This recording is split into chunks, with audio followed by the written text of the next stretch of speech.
பூஞ்சோலை வளர்ச்சியின் 4 கட்டங்களைப் பற்றி ஒரு படத்தில் விளக்கமாக காட்டப்படுகிறது.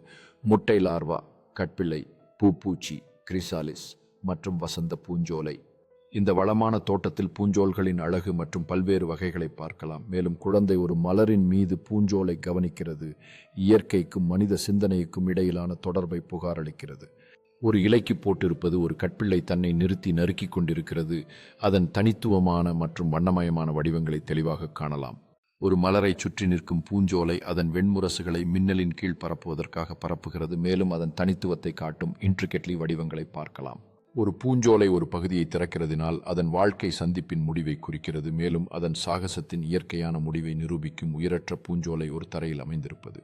ஒரு தோட்டத்தில் உள்ள கல்லில் ஒரு பூஞ்சோலை ஓரமாக இறங்குவதற்கான அழகான படம் நினைவடையும் அமைதியான தருணங்களை மற்றும் வாழ்க்கை மற்றும் மரணம் சார்ந்த சுழற்சியை பதிவு செய்கிறது. ஒரு சூரியனேற்று பின்புலத்தில் மறைவதற்காக பறந்துள்ள பூஞ்சோல்களின் வடிவங்களை காட்டு வாழ்க்கை பயணத்தின் முடிவை குறிக்கிறது. மேலும் அதன் அழகு அழிவுக்கு முன் காணப்படும் நற்பதிவுகளை பதிவு செய்கிறது.